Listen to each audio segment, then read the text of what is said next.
Hello అండి, ఎలా ఉన్నారు? చాలా ఎండగా ఉంది. నేనైతే ఇది మాత్రం ఫుల్ గా తాగేస్తున్నాను. రోజుకి ఎన్ని తాగుతున్నాను నాకే తెలీదు. ఏం లేదు, సాల్ట్ సోడా అనమాట. తెగ తాగుతున్నాను, అయినా సరే నా దాహం తీరట్లేదు.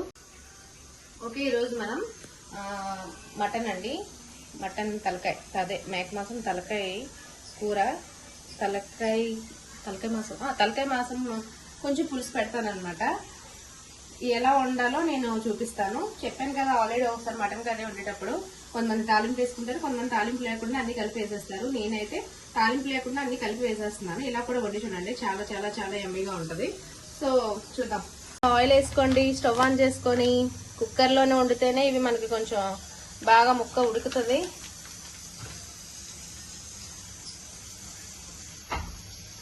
బాగా హీట్ ఎక్కిన తర్వాత ఆనియన్స్ చూడండి, టమాటో, బ్రింజల్, గ్రీన్ చిల్లీ ఇవన్నీ కలిపి వేసేసేయండి.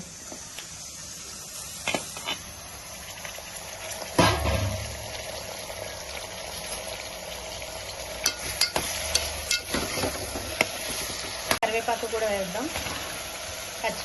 కరివేపాకు వేసుకోండి, చాలా బాగుంటుంది.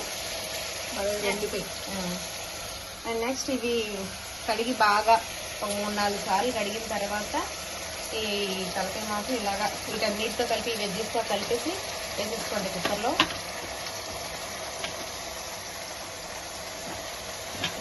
ఇది వాటాలు పెట్టి అమ్ముతారనమాట. పెద్ద వాటర్లా తీసుకున్నాను నేను. 3 వాటాలు ఇవి 300 రూపీస్.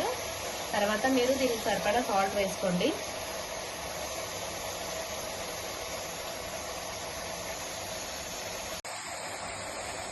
ఓకే, సాల్ట్ తర్వాత మనకి ఈ కూరకు సరిపడా కారం వేసుకోండి. ఎండాకాలం చూసుకొని మీకు ఎలా సరిపోతుందో ఎక్కువ తక్కువ కాకుండా వేసుకోండి కారం. వేసుకున్న తర్వాత ఒకసారి అన్ని కిందకి మీదకి అన్ని వేసేసుకొని సేమ్. ఓకే ఫ్రెండ్స్, చూడండి మూత తీసేసాను. వాటర్ అంతా ఫుల్గా బయటకు తగ్గిపోయింది, ఆయిల్ బయటకు వచ్చింది చూసారా ఆయిల్. సో ఇలా టైంలోనే మనం ముందుగానే ఇంకా వంట స్టార్ట్ చేస్తామన్న దానికంటే ముందే మనం చింతపండు నానబెట్టుకోవాలి. నేను 2 నిమ్మకాయ సైజ్ అంత చింతపండు, అంటే ఈ మాత్రం సైజు కొంచెం చింతపండు రసం వేసుకుంటే సూపర్ టేస్ట్ ఉంటుంది. నార్మల్గా కూడా వండేసుకోవచ్చు. మీకు ఇంకో విషయం కూడా చెప్తున్నాను, ఇందులో కొంతమంది అల్లం వెల్లుల్లి పేస్ట్, గరం మసాలా అన్ని వేస్తారు, బాగుంటది. అలా వేసినా కూడా గ్రేవీలా బాగుంటది. నేను పులుసు పెడుతున్నాను కాబట్టి నేను అవేం వేసుకోవట్లేదు. వేసుకోకపోయినా ఏం రుచిలో టేస్ట్ తేడా అయితే ఏం రాదు. గుడ్లో అయితే సో చూడండి,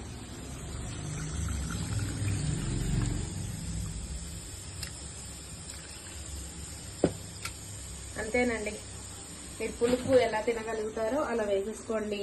ఇప్పుడే మనం ఏం చేయాలన్నా సరే సాల్ట్ తగ్గినా, కారం తగ్గినా, ఏమైనా మీరు ఇంకా మసాలాలు యాడ్ చేసుకోవాలనుకున్నా కూడా ఇందులో ఇప్పుడే ఈ టైంలోనే యాడ్ చేసేసుకొని మీరు కుక్కర్ ఇది కొంచెం గట్టిగా ఉంటుంది, ఎక్కువసేపు బాయిల్ అవ్వాలి, ముక్క ఉడకాలి అంటే. సో నేనైతే ఒక 8-9 విజిల్స్ పెడతాను మా కుక్కర్ బట్టి.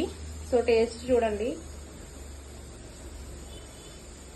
ఓకే, టేస్ట్ అంతా బాగానే ఉంది. మీకు ఒక విషయం చెప్పమంటారా, ఈ కర్రీ వండుతున్నాం కానీ మేము ఎవరం తినము ఈ కర్రీ. మా ఇంటికి ఒక స్పెషల్ గెస్ట్ వచ్చారనమాట, వాళ్ళు వండమంటే వండుతున్నాము. మేమైతే తినము, కానీ టేస్ట్ మాత్రం ఒకప్పుడు తినేదాన్ని, బాగుంటుంది. ఇదిగోండి ఫ్రెండ్స్, మూత తీసాను ఒక 8 విజిల్స్ తర్వాత. నాకైతే కొంచెం ఇంకా ఉంది. ఇది కూడా దగ్గరగా అయితే చాలా బాగుంటుంది. సో ఒక 5 నిమిషాలు కదా వెయిట్ చేద్దాం. ఇది కూడా అయిపోతే అయిపోయినట్టే.